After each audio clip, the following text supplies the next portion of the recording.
Baik, Ibu Bapak, Saudara sekalian, saya pertama-tama berterima kasih diundang kembali untuk berbagi pengalaman rohani, terutama bersama orang kudus yang hari ini kita rayakan, yaitu Santo Benediktus.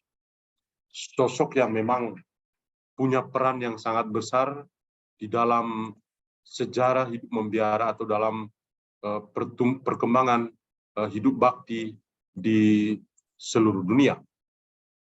Dan kalau dalam sejarah gereja kita bertemu dengan sosok-sosok istimewa seperti Santo Fransiskus dari Assisi, Santo Ignatius Loyola, Santo Fransiskus dari Sales, mereka-mereka ini adalah orang-orang kudus yang membuat semacam revolusi mental untuk begitu banyak orang di dalam gereja.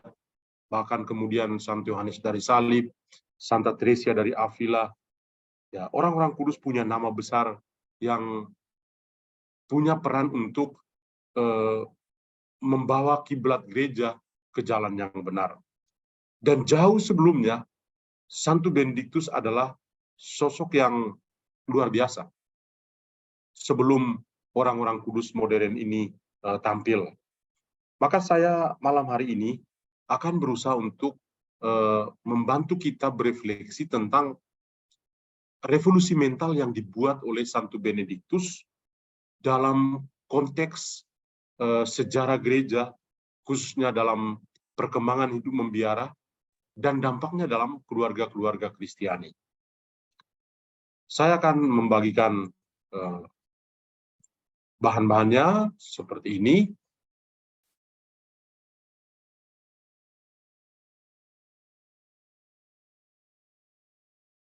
Memang di flyer ditulis Ora et Labora, karena memang dari Santo Benediktus ya kita mendapat istilah Ora et Labora. Tapi saya lalu berpikir memberi judul yang lain, Revolusi Mental ala Santo Benediktus, untuk mengingatkan kita pada sebuah gerakan yang betul-betul mengubah kehidupan banyak orang zaman dahulu sampai saat ini. Mari kita coba untuk mengenal dia secara pribadi. Namanya adalah Benediktus, atau dikenal dengan nama yang lebih luas, Benediktus dari Nursia. Dan memang kenapa dari Nursia? Karena Nursia adalah tempat atau kampung halamannya, tempat dia dilahirkan di daerah Italia tahun 480 Masehi dan wafat sekitar tahun 547 Masehi di Monte atau di Gunung Casino. Dari informasi tentang keluarga, pasti yang terkenal adalah saudari kembarnya bernama Santa Scholastica, yang kita pernah peringati juga dalam gereja. Mulanya Santo Benediktus itu perayaan dirayakan tanggal 21 Maret, tetapi kemudian dipindahkan ke tanggal 11 Juli karena berkaitan dengan liturgi gereja juga, terutama ketika dia diangkat menjadi salah satu pelindung dari benua Eropa. Benediktus itu dikenal di kalangan luas, sebagaimana tadi saya katakan, karena dia adalah pendiri biara Benediktin di Monte Cassino. Itu maka disebut para Benediktin. Dan juga dikenal sebagai bapak biara atau monastisisme di gereja barat atau di gereja Katolik.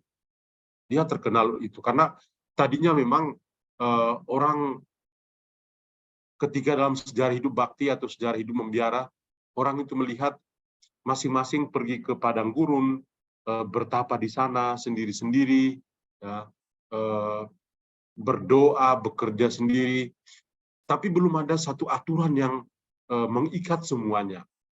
Dan justru pada zaman Benediktus, ya, ketika dia mengasingkan diri dan bertapa selama 3 tahun, ya, di situ dia berjumpa dengan para pertapa yang lain. Dan ketika dia tinggal dekat situ, ada satu biara yang pemimpinnya meninggal dunia, dan mereka lalu memilih Benediktus untuk menjadi pemimpin untuk biara tersebut. Tetapi ya, dia membaharui banyak hal, sehingga Benediktus juga menjadi sasaran kebencian. Dan bahkan dia pernah hampir diracuni, tapi dengan sangat ya unik, ya Tuhan menyelamatkan dia. Begitu ada racun di gelas, dia pegang, dan gelas itu pecah, dan dia tidak sempat untuk meminum anggur yang ada racun. Itu diberikan oleh anggota biara yang tidak sepakat dengan berbagai gerakan pembaharuan yang dilakukan oleh Santo Benediktus. Kita lihat bahwa dalam biara juga ada hal-hal tertentu seperti ini. Dan karena dia dipercayakan ya sebagai pemimpin membuat pembaharuan, tapi banyak yang protes, dia akhirnya kembali ke guanya, tempat dia pernah tinggal di situ selama 3 tahun. Lalu dia akhirnya mendirikan sendiri biara dengan mengumpulkan orang-orang dan mendirikan sebanyak 12 biara, dan termasuk dia untuk memimpin biara-biara tersebut. Semua informasi tentang perkembangan awal hidup membiara dan juga komunitas-komunitas yang dibangun oleh Santo Benediktus ini ditemukan dalam tulisan-tulisan Santo Gregorius Agung 50 tahun setelah Santo Benediktus ini meninggal dunia. Dan dalam 2 buku berjudul Dialog, ya, kiranya itu dialog antara Santo Benediktus dan Santo Gregorius Agung, diceritakan banyak hal yang indah. Gregorius menceritakan dalam karya tulisnya tentang Santo Benediktus bahwa dia berasal dari latar belakang keluarga yang bagus, dan juga dalam buku yang sama diceritakan tentang situasi sosial politik di kota Roma yang ada gejolak tersendiri, dan juga yang betul-betul mempengaruhi kehidupan Benediktus yang pada waktu itu sedang berada di Roma untuk belajar. Nah, karena melihat situasi yang tidak bagus, dengan kata lain, situasi di Roma itu tidak terlalu sehat untuk dia, maka dia lalu menyingkir ke Affile Modern atau ke Anfide di sebelah timur kota Roma, di kaki bukit Abruzzi, dan di sana dia tinggal di sana. Nah, kalian bisa melihat di sini ya, setelah dia tinggal menyendiri selama 3 tahun, sebagaimana tadi saya ceritakan lebih dahulu, di sebuah gua di atas Monte Cassino, lalu dia akhirnya diberi kesempatan untuk membangun sebuah biara besar. Ya, perhatikan ini Monte Cassino, dan di atas ini ada sebuah biara yang didirikan. Sebetulnya ini bukan biara yang dari zaman Benediktus, tapi biara yang baru didirikan karena pada Perang Dunia yang kedua, itu daerah ini juga hancur, termasuk biara di Monte Cassino. Jadi ini adalah pembangunan baru sampai sekarang yang jauh lebih modern. Tapi dalam cerita, ya, kita tidak bisa lepas dari kisah Santo Benediktus ini. Di sana ia mendapat pakaian biara, makanan dari Romanus, seorang biarawan dari salah satu biara terdekatnya. Dan disitulah dia bertumbuh menjadi kudus, sekatakan tadi membuat reformasi dalam biara, dan mendirikan biara-biara yang sangat bagus. Bahkan kemudian para pemimpin Romawi, para bangsawan, senator Romawi, itu bahkan menawarkan anak-anak laki-laki mereka untuk bisa menjadi biarawan, karena mereka tertarik dengan cara hidup baru yang dilakukan oleh Benediktus ini. Bahkan ada 2 murid yang terkenal, yaitu Maurus dan Placid. Nah, ini sesuatu tentang latar belakang dari awal kehidupan Santo Benediktus. Selanjutnya Benediktus juga bersama beberapa muridnya itu mencari lagi puncak bukit yang tertinggi di atas Cassino, di antara daerah Roma dan Napoli, seperti yang saya tunjukkan dalam gambar ini, untuk membangun biara yang lebih megah. Dan kehadiran dari Benediktus di daerah pegunungan seperti ini sangat membantu banyak orang, karena mereka akhirnya bertobat karena khotbah-khotbah yang indah dan menarik dari Benediktus. Menurut Santo Gregorius yang tadi saya katakan, dialah yang menceritakan tentang kehidupan Santo Benediktus. Dia mengatakan karakter Benediktus itu terlihat dalam tulisannya atau dalam peraturan biara yang terkenal dengan nama Regula Benedictus. Ya, ini kami yang hidup membiara pasti pernah belajar tentang hal-hal menyangkut sejarah hidup bakti dan pernah membahas tentang Regula Benedictus ini, karena ini menjadi dasar pijakan untuk semua biara modern. Ya, ini kita mulai kenal yang namanya hidup bersama dalam komunitas, kaul-kaul kebiaraan, kepatuhan pada pemimpin, setiap biara punya pemimpin. Ini Benediktus yang memulainya dengan peraturan yang terkenal dengan Regula Benedictus ini. Jadi dalam tujuan dari Regula Benedictus itu adalah supaya setiap orang yang masuk dalam biara itu bisa mencapai kesucian atau kekudusan yang bijaksana dan dewasa, berwibawa, kebapaan, tegas, dan penuh kasih. Inilah karakter yang dimiliki oleh Santo Benediktus. Maka bagi Santo Gregorius Agung, ini adalah karakter seorang guru rohani yang cocok dan terbiasa memerintah dan membimbing orang lain yang telah menemukan kedamaian dalam penerimaannya akan Kristus. Nah, ini kesaksian yang sangat penting yang kita perlu pahami untuk mengerti lebih dalam tentang kekudusan dari Santo Benediktus ini. Jadi dalam buku dialog itu, Santo Gregorius Agung benar-benar mengeksplor, ya, menjelaskan relasinya secara rohani, secara pribadi dengan Santo Benediktus, dan dia menuliskannya ini.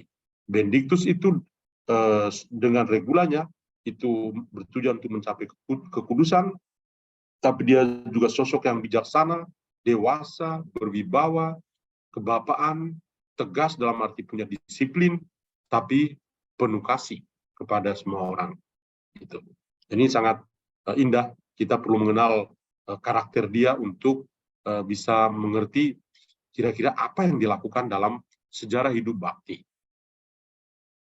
Nah, satu hal yang paling penting dalam kehidupan Santo Benediktus adalah tentang Regula Santo Benediktus. Kami para pastor, suster, bruder, kalau belajar sejarah hidup bakti, itu pasti ketemu Regula Santo Benediktus. Atau yang belajar sejarah gereja, pasti ketemu Regula Santo Benediktus. Atau peraturan biara yang ditulis oleh Santo Benediktus. Karena tadi saya katakan ini menjadi dasar pijakan. Kami sekarang boleh berbangga punya hidup komunitas, punya kaul-kaul kebiaraan, punya peraturan-peraturan tertentu, konstitusi dan regulasi. Sebetulnya, ya, kalau direnungkan baik-baik, ketemu fundasinya itu dari zaman Santo Benediktus ini dengan para pendiri biara di zaman itu. Tapi Benediktus yang jauh lebih terkenal dari itu. Orang kudus yang mempengaruhi Santo Benediktus itu adalah Santo Agustinus, ya, dan Santo Yohanes Cassianus. Ini adalah orang-orang yang punya andil besar dalam tulisan-tulisan mereka, termasuk para bapak rohani di padang gurun yang menulis, dan itu dibaca dengan baik oleh Santo Benediktus. Kemudian dia coba untuk menuliskan secara pribadi sebagai sebuah peraturan biara untuk para biarawannya. Tadi saya katakan bahwa dia dipercaya untuk mendirikan 12 biara, kemudian masing-masing biara punya pemimpin, tapi ada disiplin, ada aturan main. Dan itu semua tertulis, baik dari kitab suci maupun juga dengan pengaruh dari 3 orang kudus yang saya sebutkan tadi, seperti Santo Agustinus. Kesaksian, ya, Santo Gregorius bersaksi lagi bahwa Benediktus memulai kehidupan biara sebagai pertapa, tetapi ia telah melihat kesulitan dan bahaya rohani dari kehidupan yang menyendiri. Meskipun ia tetap menganggapnya sebagai mahkota kehidupan biara bagi roh yang matang dan berpengalaman. Jadi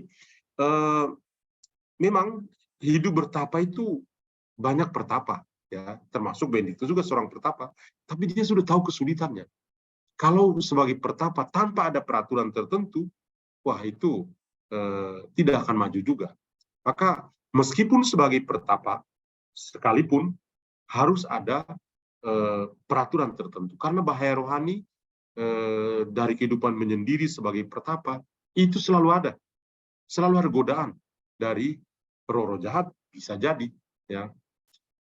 Maka perlu ada aturan main yang bisa membantu mereka sadar bahwa meskipun saya seorang pertapa, tapi saya punya pijakan, saya punya aturan main untuk bisa hidup sebagai seorang pertapa.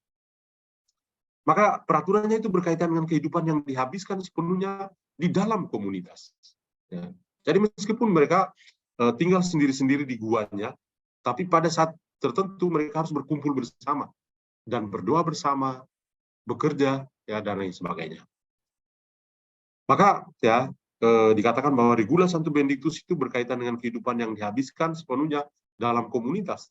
Dan di antara kontribusinya terhadap praktek-praktek kehidupan biara, tidak ada yang lebih penting daripada pendirian masa pencobaan selama 1 tahun penuh, yang diikuti dengan kaul ketaatan meriah pada peraturan yang dimediasi oleh kepala biara di biara tersebut, tempat biarawan itu mengkirakan diri untuk tinggal seumur hidup. Jadi seorang itu datang, diterima ya, dengan masa-masa pencobaan tertentu, kemudian ketika dia sudah siap, dia bisa mengkirakan kaul ketaatan untuk tinggal dalam komunitas. Nah ini juga yang pada zaman modern ini dalam kehidupan entah para suster, bruder, frater, pastor, itu punya apa ya, tahap-tahap pembinaan tertentu yang sangat jelas sekarang ini. Mereka yang dari seminari kecil, seminari menengah, kalau mau masuk dalam biara, mereka perlu jadi aspiran dulu, kemudian jadi postulan atau pre-novis, kemudian novis, bisa novis tahun pertama, tahun kedua, kemudian baru mengkirakan kaul. Jadi ada tahapan-tahapan yang pada saat ini kita, ya kami mengenal dan kami tinggal menjalani. Ya, saya di sini sebagai salah seorang formator ya untuk para calon kami, itu kami tinggal menjalani aja. Misalnya di sini tempat saya tinggal adalah novisiat. Ya sudah jalani aja, kurikulumnya sudah ada dan tapi zaman dulu, zaman Santo Benediktus itu memang mereka harus berusaha untuk menerima calon, mengadaptasikannya sehingga orang itu betul-betul terorientasi dan kemudian baru dia bisa mengikirkan kaul sebagai seorang biarawan. Apa yang merupakan pencapaian-pencapaian dari Santo Benediktus ini? Regula yang dia buat itu sangat bagus. Ia juga menyediakan direktori yang ringkas dan lengkap untuk pemerintahan atau untuk sistem governance dalam komunitas. Perlu ada pemimpin yang harus mengatur anggota-anggota komunitas. Bagaimana bisa pemimpin itu bisa membantu komunitas untuk mencapai kesejahteraan jasmani dan rohani dalam biara. Jadi itu kalau sekarang ini kami ada kepala biara, kalau di sistem kami ada jenderal ya atau rektor mayor, provinsial dan rektor di rumah. Itu tiga orang penting di dalam kongregasi. Ya. Lalu yang lainnya orang-orang anggota biasa. Jadi struktur pemerintahan untuk bisa membantu sebuah komunitas bisa jalan itu dari zaman Santo Benediktus ini. Ya, jadi dia menyiapkan bagaimana ada pemimpinnya, ada aturan mainnya yang sangat jelas. Salah satu hal yang menarik dalam kehidupan para Benediktin bahkan sampai saat ini adalah kepala biara itu dipilih seumur hidup oleh para biarawannya, memegang kekuasaan tertinggi di dalam semua keadaan normal dan tidak bertanggung jawab pada siapapun. Pokoknya otoritas ada di tangan dia. Ia hanya bisa berkonsultasi dengan seniornya, tetapi keputusan lebih lanjut ada di tangannya. Maka ketaatan itu benar-benar luar biasa itu, ya, kepada Abbas atau kepada pemimpin biara. Ia juga berpegang pada hukum Tuhan dan peraturan biara, bertanggung jawab pada konfraternya di dalam biara. Yang mendasari Regula Santo Benediktus adalah tulisan-tulisan tadi yang saya katakan Santo Agustinus dan lain sebagainya. Tapi poin kita adalah bahwa di dalam regula Santo Benedictus ini betul-betul mengikat semua orang. Nanti sebentar kita akan lihat ada satu jenis, ada satu keunikan dari spiritualitas Santo Benedictus adalah stabilitas. Orang itu stabil, jadi kalau dia tinggal di situ ya tinggal sampai selama-lamanya di tempat yang sama. Ya. Ini tentu berbeda spiritnya dengan kami yang hidup dalam biara modern, ya, kontemplatif aktif seperti ini. Kami ada yang 3 tahun harus pindah tugas, ada yang sampai 6 tahun, ada yang 9 tahun, tapi umumnya akan berpindah dari komunitas yang satu ke komunitas yang lain, karena itu baik juga untuk konfrater atau konsorel ya, untuk para suster. Ya. Jadi itu, tapi untuk para Benediktin, ya, pimpinannya itu dipilih seumur hidup dan mereka punya kaul stabil, mereka tetap di situ. Ya. Apa pengaruh dari regula Santo Benedictus dalam hidup bakti? Ya. Tadi saya katakan bahwa regula Santo Benedictus ini menjadi dasar pijakan yang kuat oleh para pendiri kongregasi. Setiap pendiri kongregasi pasti pernah membaca tulisan atau peraturan biara dari Santo Benedictus ini. Karena itu adalah acuan awal, ya, dan ya sekarang ini setelah Konsili Vatikan kedua banyak ya konstitusi, peraturan biara itu memang harus progres, harus ikuti perkembangan zaman. Tapi spiritnya itu masih dekat-dekat juga dengan apa yang pernah digariskan di dalam sejarah gereja ini. Regula itu merupakan pedoman untuk kebahagiaan dan kekudusan. Regula itu peraturan, ya, itu dikatakan sebagai sebuah pedoman untuk kebahagiaan dan kekudusan anggota biaranya. Jadi seorang yang masuk dalam komunitas Santo Benedictus ini, mereka dikasih peraturan itu, dan kalau dijalani dengan baik, dia bisa bahagia dan mencapai kekudusan. Sebetulnya itu mirip sama saja dengan kami di biara modern juga. Ketika kami masuk dalam satu biara, kami harus ikuti aturan main dari peraturan biara tersebut. Maka ketika dalam masa novisiat, ya, para novis itu belajar konstitusi dari kongregasi tersebut, peraturan-peraturan biara, tradisi-tradisi biara, itu mereka harus pelajari dengan baik, supaya bisa menghayatinya sepanjang hidup. Kalau tidak, dia tidak mampu untuk menghayati itu. Ya. Maka tujuannya apa? Supaya dia jadi kudus. Tujuannya apa? Supaya dia bisa jadi bahagia. Jadi apa yang sebenarnya sudah dikatakan oleh dalam regula Benediktin ini juga sama, ya, sebagai pedoman untuk kebahagiaan dan kekudusan. Lalu yang berikut, kehidupan yang seimbang antara doa dan kerja sebagai suatu yang ideal. Ya. Ora et labora. Ya, jadi ini menjadi hal yang istimewa, ya. Orang pada zaman Benediktus, mereka tinggal sendiri di gua. Ada yang di padang gurun. Ya.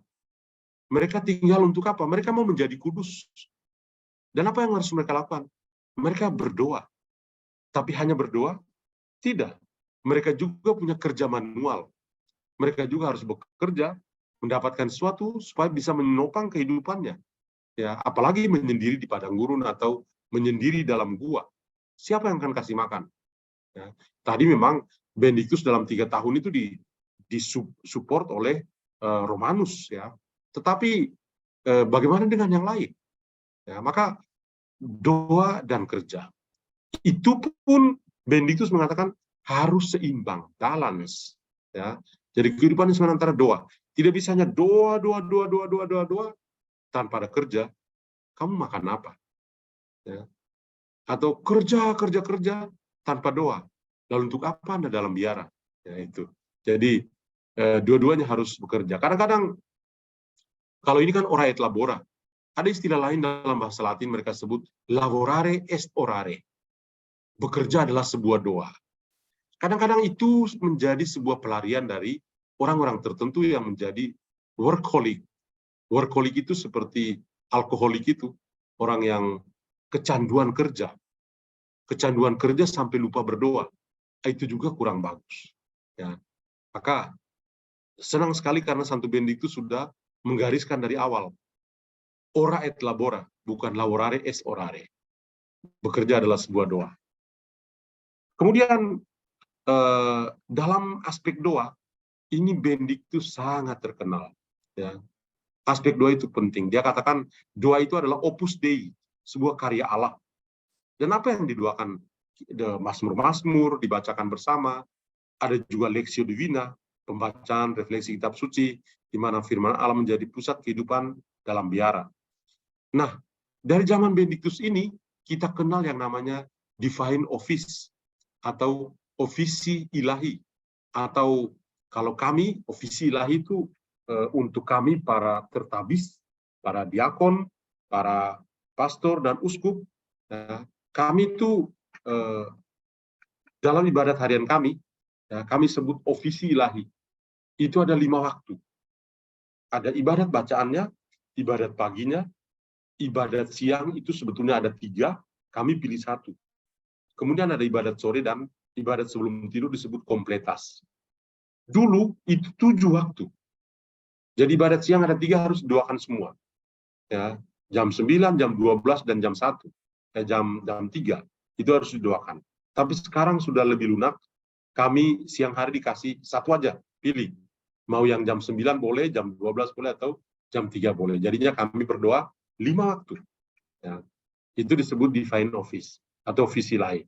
Kalau di Indonesia kita kenal ada brevir, ya, atau dalam bahasa Inggris Christian prayer, itu umum untuk siapa aja bisa mendoakan itu.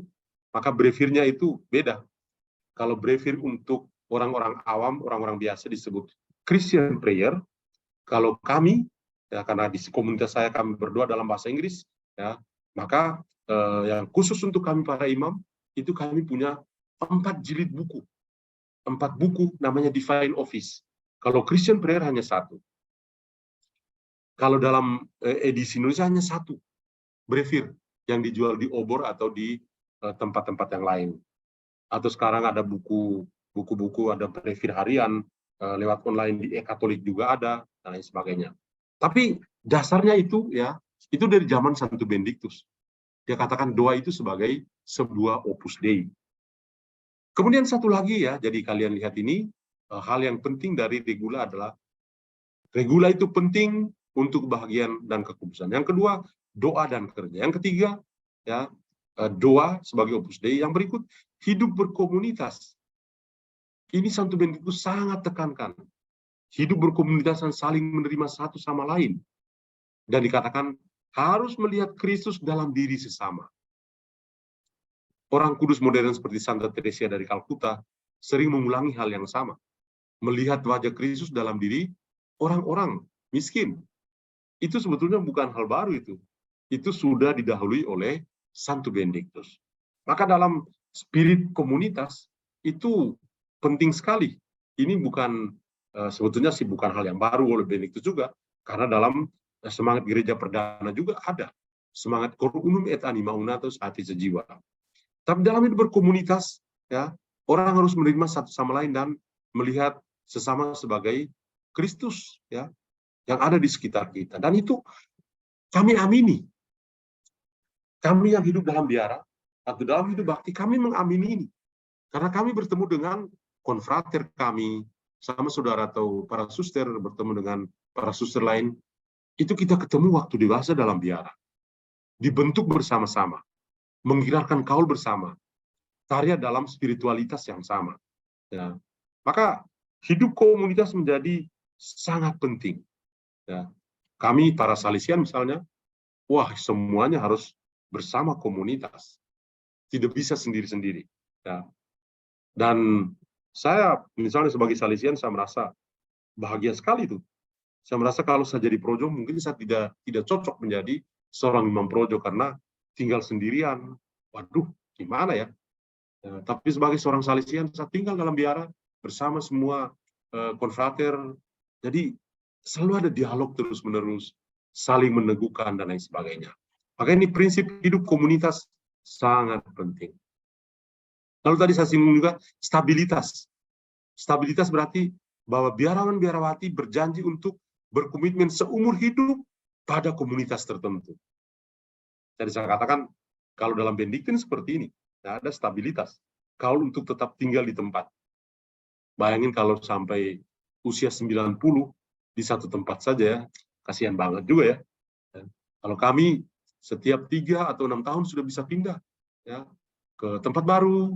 Kalau di sana dibutuhkan lagi ke tempat yang baru, atau kalau kami kongregasi misionaris, kami tidak hanya di Indonesia, bisa juga pergi ke negara-negara lain yang sangat membutuhkan.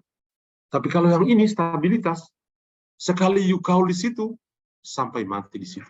Wah, luar biasa juga ya. Dan ini tadi yang dikatakan untuk bahagia dan menjadi kudus. Itu gereja ya. Kalau kesetiaan, ini juga. Di dalam spiritualitas Benediktin, selain ada stabilitas, juga kesetiaan. Kesetiaan pada apa? Cara hidup membiara.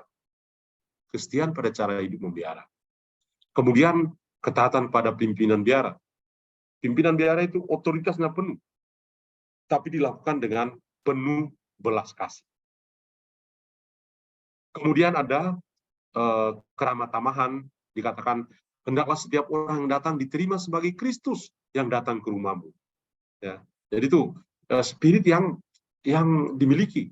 Zaman Benediktus ya, ke gua yang satu kalau bertamu ke gua ini atau ke gua itu, atau ketika dalam perkembangan lebih lanjut bisa dalam satu komunitas, ya, orang menerima tamu harus dengan keramat tamahan.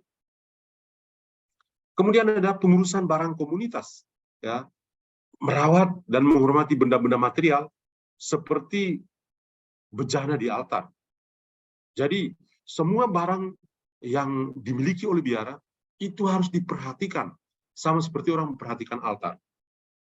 Dan ini masih juga, saya katakan, di dalam hukum gereja, itu ada bagian khusus yang membahas tentang bagaimana kita memperhatikan barang-barang duniawi, barang-barang milik komunitas, dan lain sebagainya. Kemudian satu lagi adalah kebijaksanaan. Dari aturan Benediktus terletak pada fleksibilitasnya, toleransinya terhadap perbedaan individu, dan keterbukanya terhadap perubahan. Maka dikatakan selama lebih dari 1.500 tahun, aturan ini tetap menjadi panduan yang kuat dan relevan bagi mereka yang ingin mencari Tuhan dalam hidup yang biasa. Nah, jadi itu benar-benar, saya katakan, Benediktus itu membuat revolusi mental dalam berbagai hal, terutama dalam hidup membiara. Saya tunjukkan tadi beberapa poin ini. Pengaruh regulasi Santo Benediktus dalam hidup bakti yang saya katakan tetap berlaku, dan spiritnya, ya, meskipun tidak berlaku sepenuhnya, tapi spiritnya itu tetap ada dalam setiap komunitas hidup membiara. Saya mengutip seorang pastor dari Cekoslowakia, Pastor Pius Parsch. Dia hidup tahun 1884 sampai 1954, dan dia memberikan satu komentar yang sangat bagus. Begini, tak terukur hasil karya Santo Benediktus, namun yang paling luar biasa adalah betapa ia tidak menyadari kontribusi sosial dan budaya yang menjadi tanggung jawabnya.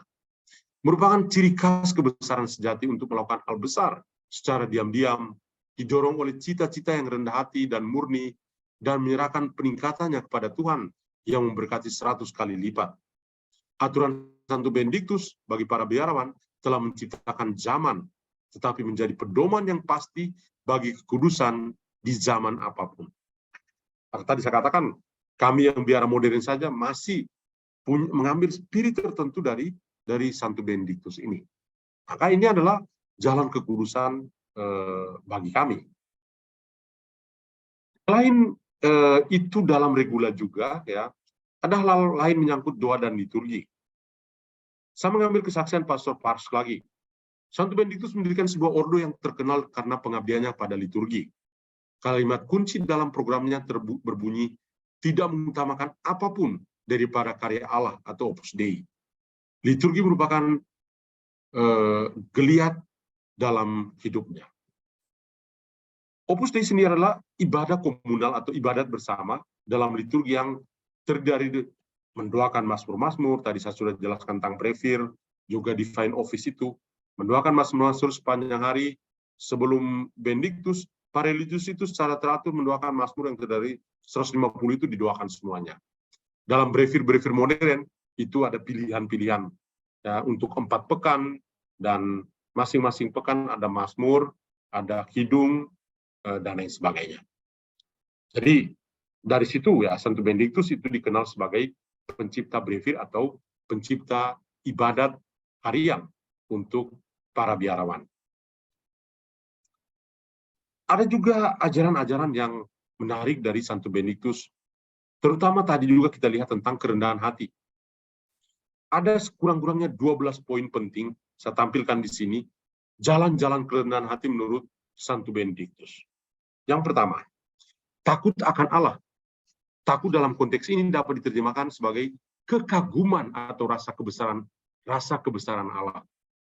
Takut akan Allah itu berkaitan dengan sikap batin kita untuk tidak hidup dalam dosa. Jadi takut akan Allah.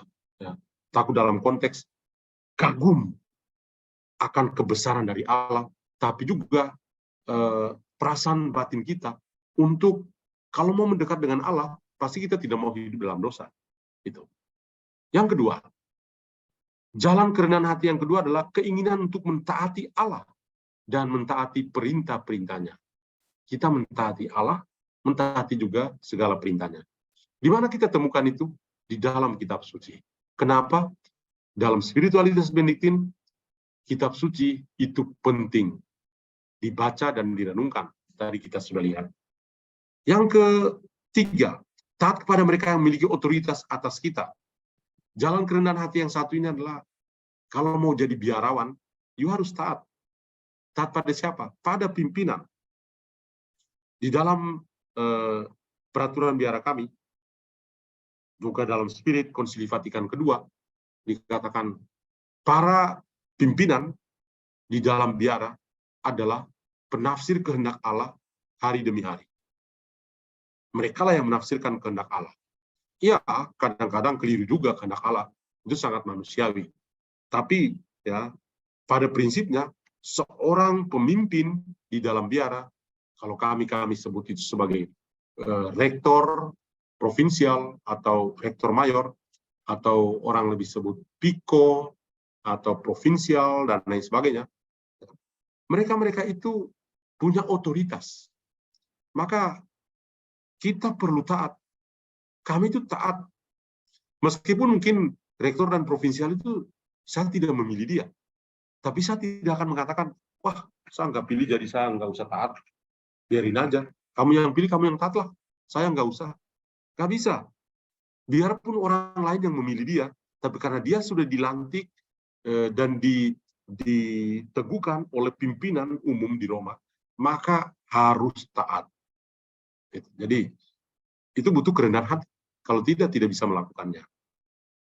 Bertekun ketika ditugaskan untuk melakukan tugas-tugas yang sulit dan tidak menyenangkan. Ya, ini ya, dalam jalan-jalan kerendahan hati menurut Santo Benediktus, ini penting juga ini. Ya. Kadang-kadang menjadi tantangan tersendiri bagi kami, kaum berjubah. Ya. Kalau ada penugasan, misalnya sekarang kan musim perpindahan itu ya, biasanya bulan Juni, Juli, Agustus itu musim perpindahan. Kadang-kadang sebagai pimpinan itu sulit sekali untuk bisa memindahkan seseorang. Apalagi kalau seorang itu berada di tempat yang basah. Sangat manusiawi ketika orang itu punya banyak teman, dia merasa disupport di situ, dan dia lupa daratan. Ya. Ketaatan itu memang ya sangat penting. Ya. Maka orang harus berusaha untuk taat pada otoritas yang ada. Kalau provinsial mengatakan pindah, ya pindah. Nggak perlu ngengong. Lalu untuk apa jadi biarawan? Itulah prinsip kami ya. Tapi bagus ya, ini yang berbeda dengan yang hidup berkeluarga. Kalau saya di sini tidak cocok, ya saya mungkin pindah ke Surabaya atau ke Tumba, nggak apa-apa. Ya, yang bedanya adalah suami istri. Suami istri tidak punya provinsial. Jadi biar berantem ya tetap di situ sampai selama-lamanya. Kalau stabilitas. Kemudian bertekun ketika sudah bertobat dari pikiran atau tindakan jahat, ya, puas dengan kehidupan apa adanya dan menerima situasi yang kurang menguntungkan. Ya, ketika hidup dalam sebuah komunitas itu, ya, pasti punya cerita tersendiri, ya. Kalau kita berasal dari keluarga yang tadinya kita makan enak, ketika masuk dalam sebuah biara makan yang pas-pasan saja, ya itulah, ya, pilihan kita, pilihan hidup. Jadi kita tidak bisa akhirnya mengeluh, aduh, di rumah lebih enak, di sini nggak enak. Kalau kamu merasa di rumah lebih enak, silakan pulang ke rumah. Tapi kalau mau lebih enak di sini, silakan tinggal di sini. Itu di semua biara pasti ada seperti itu. Karena ini adalah jalan kerendahan hati yang bukan hanya Benedictus tujukan untuk dia punya biarawan-biarawan saja, tapi untuk berlaku untuk kami semua. Kemudian mengakui keberdosaan kita sendiri dan menerima keterbatasan kita. Ini tentang sakramen tobat di dalam hidup membiara, ya, di biara-biara biasanya ada yang mengaku dosa setiap minggu, ada yang mengaku dosa setiap 2 minggu, ada yang sebulan sekali. Dan itu menjadi sebuah habitus yang sangat penting. Bagaimana orang itu, seorang yang mau menjadi biarawan, itu dia sadar bahwa dia memang orang berdosa. Dan dia butuh Tuhan untuk mengampuni dosa-dosanya. Ya. Sangat sulit, ya, ketika seorang biarawan tidak menyadari dosanya dan tidak mengakuinya. Kalau seperti itu, untuk apa dalam biara? Ya, hanya mengotori saja biara. Yang lain, mematuhi aturan komunitas religius, ya. Jadi apa yang diatur dalam komunitas tentang doa, ibadat segalanya, ya dilakukan. Ya. Ini aturan main dari komunitas. Ya. Dan biasanya kalau zaman ini ya semua pakai dialog. Ya, kita sepakat bersama, kita jalani. Ini berbeda dengan zaman Benedictus. Kalau Abbas atau Abot sudah mengatakan itu, ya, you tinggal ikut. Enggak ada dialog yang lebih jauh lagi. Ya. Menjaga keheningan sebagai bagian dari hidup yang seimbang. Di setiap komunitas hidup religius, itu keheningan itu penting sekali. Orang perlu punya waktu untuk hening, supaya bisa berdoa. Kalau semuanya ribut, bagaimana bisa berdoa? Maka dalam meditasi harian dan lain sebagainya, butuh waktu untuk bisa lebih tenang, ya, dan tidak mau mengganggu siapapun dan lain sebagainya. Jadi itu untuk keheningan itu sangat penting. Kemudian menghindari kesembronoan dan menjadi pribadi yang dangkal. Bisa juga kadang-kadang orang itu seorang biarawan, biarawati, tapi hidupnya tidak mencerminkan hidupnya sebagai seorang biarawan. Ya, terlalu menyolok, ya, cara hidupnya, cara pembawaannya. Maka kami dalam biara itu dilatih, ada trainingnya, ya. Bagaimana cara Anda mengekspresikan atau mengungkapkan diri di hadapan orang-orang lain yang bukan biarawan dan lain sebagainya. Maka ada pembelajaran tentang good manner, ya, bagaimana Anda berbicara, menyapa orang tertentu yang lebih tua, lebih muda dan lain sebagainya. Ini sudah ada dalam regula Santo Benedictus ini.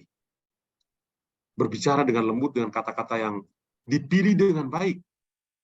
Nah, ini yang kadang-kadang itu menjadi challenge untuk kami, ya, untuk menunjukkan kelemahan. Biasanya pastornya marah-marah, ya. Kalau pastor tidak siap untuk misa, mungkin di mimbar dia marah-marah umat. Ya, ampunilah dosa kami para romo. Ya. Tapi itulah, ya, seharusnya sebagai seorang bapa, itu spiritualitas Benediktin mengatakan, sebagai seorang bapa, dia harus berbicara dengan lembut, dengan kata-kata yang dipilih dengan baik. Jadi kata-kata yang keluar dari mulut itu bukan untuk membunuh karakter dari lawan bicara itu. Satu lagi, rendah hati dalam tindakan dan juga dalam hati, yaitu menjalani kehidupan sehari-hari dengan jujur tentang sifat alamiah seseorang di hadapan Allah dan tidak memiliki pendapat yang tinggi tentang diri sendiri atau ungkapan kesombongan tertentu. Jadi ini adalah jalan-jalan kerendahan hati yang ya ditunjukkan oleh Santo Benediktus. Ada 12 jalan. Dan memang Santo Benediktus terkenal karena semangat kerendahan hati yang dia miliki. Apa yang kita bisa pelajari dari Santo Benediktus? Ada beberapa poin yang sudah kita lihat tadi, ya. Tapi di sini saya coba untuk menekankan kembali tentang pentingnya doa sebagai Opus Dei atau karya Allah. Yang kedua, mendengar dengan telinga hati kita, mencondong telinga kita dalam Mazmur, ya. Surah 40 juga dikatakan, ya. Jadi kita bisa untuk bisa mendengar dengan telinga hati kita, terutama perkataan-perkataan Tuhan. Lalu sabda Allah itu begitu penting. Dasar terkuat dan paling benar untuk kekuatan kata-kata adalah firman Allah sendiri. Jadi Santo Benediktus betul-betul menekankan sabda Tuhan itu ya dalam spirit Lectio Divina, dibaca, direnungkan, dan di hati sepenuhnya dalam hidup. Hidup yang sederhana tadi juga diungkapkan, hidup sederhana dan kerendahan hati yang kita bisa pelajari dari Santo Benediktus ini. Nah, saya mau masuk ke hal yang lebih konkret lagi. Kalau tadi saya bicara tentang hidup kami di biara, ya, di mana kaul-kaul kebiaraan kami, hidup komunitas kami, karya-karya kami, itu banyak copy paste dari semua peraturan biara yang dulu-dulu termasuk dari Santo Benediktus ini. Bagaimana? Apakah regula Santo Benediktus juga berpengaruh dalam kehidupan keluarga? Iya, saya katakan iya. Ya. Pengaruh peraturan Santo Benediktus telah lama menjangkau dan dimasukkan dalam ordo-ordo religius selama berabad-abad. Tapi juga dia terkenal karena menggunakan struktur sebuah keluarga. Dalam regula Benediktus untuk sebuah biara, dia pakai struktur keluarga. Ada kepala keluarganya, lalu ada anggota keluarga. Maka di sini, Santo Benediktus menggunakan struktur keluarga sebagai dasar peraturannya atau regulanya untuk semua biara yang dia dirikan. Yang ditekankan di sana adalah kehidupan komunitas. Biara dengan meniru unit utama masyarakat, yaitu keluarga. Hidup bersama membutuhkan dalam sebuah keluarga, itu kita membutuhkan yang namanya cinta kasih. Dan itu dalam keluarga kita masing-masing, itu kita alami. Tidak pernah ada sebuah keluarga tanpa cinta kasih. Ya, jadi hidup bersama membutuhkan cinta kasih. Yang kedua, butuh kerendahan hati untuk orang lain. Bukan untuk diri kita sendiri, tapi kerendahan hati kita itu untuk orang lain. Yang ketiga, kita harus ingat bahwa kita bekerja untuk kebaikan bersama dalam keluarga. Tidak peduli seberapa besar ukurannya. Dan itu yang sudah sedang dilakukan dalam kehidupan setiap hari. Anda yang bekerja di kantor, Anda yang bekerja di pabrik, atau dalam profesi apa saja, apa yang kita lakukan itu ya untuk kebaikan dalam keluarga. Jadi dengan membaca regula Benediktus, ya, tidak hanya berlaku untuk setiap komunitas hidup membiara, tetapi juga di dalam kehidupan berkeluarga itu ada prinsip cinta kasihnya ada di sana, prinsip kerendahan hati ada di sana, ya, kemudian bekerja untuk kebaikan bersama keluarga ada di sana, tidak peduli seberapa besar ukuran atau penghasilan yang kita terima. Ya, jadi lagi-lagi pengaruh regula Santo Benediktus tidak hanya untuk para biarawan-biarawati, tapi dalam keluarga juga klop. Ya, karena strukturnya sama dengan struktur sebuah biara. Kepala biara Abbas itu bertindak sebagai seorang ayah bagi para biarawan. Ketaatan adalah kunci untuk menjaga agar komunitas tetap bekerja sama. Struktur yang sama dengan ayah dan ketaatan juga diterapkan dalam keluarga. Kita semua punya ayah, dan kita semua pernah belajar taat pada orang tua, pada ayah dan ibu kita. Jadi, lagi-lagi Benediktus berusaha untuk menghadirkan sebuah biara dengan konsep keluarga. Yang menjadi kepala keluarga, ayah, itu tidak bisa tergantikan, kecuali kecuali ketika dia meninggal dunia dan posisinya diambil alih oleh sang mama, sang ibu. Tapi yang penting di sini adalah bagaimana sosok ayah di dalam keluarga itu sama dengan sosok pimpinan, seorang pimpinan dalam komunitas.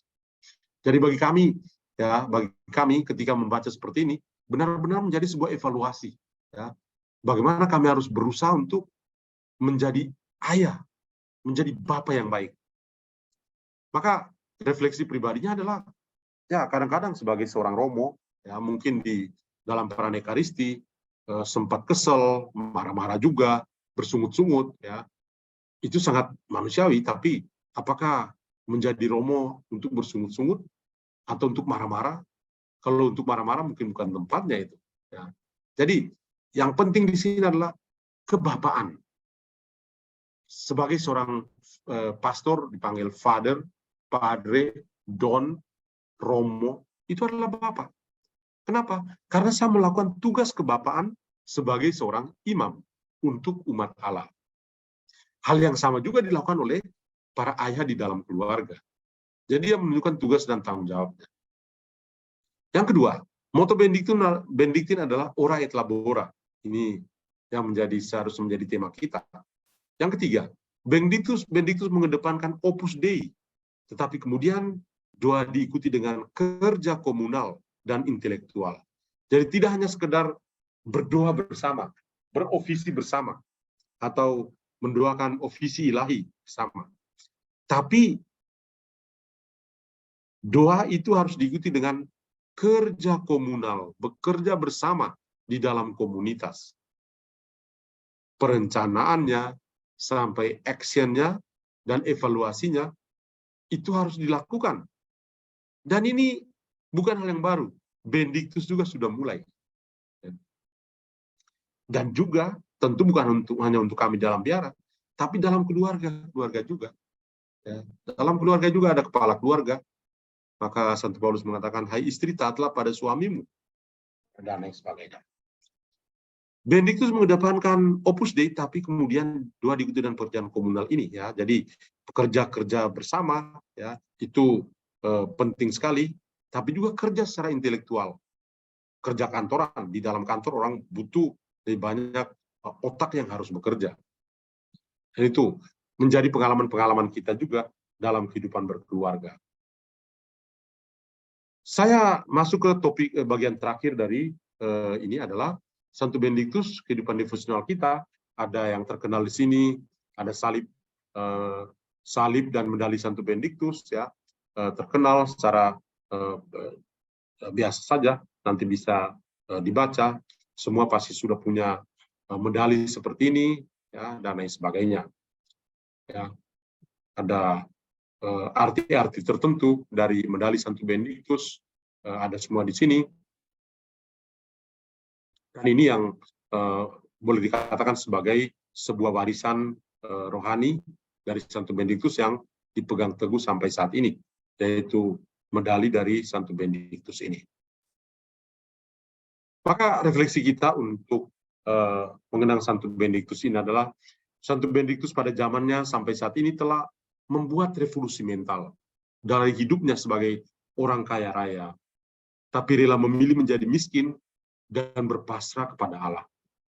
Dari banyak hal, ya meskipun dia sangat ditopang oleh keluarga yang mendukung keluarga yang kaya, tetapi dia berusaha untuk menjadi miskin, berpasrah kepada Allah di dalam pertapaannya.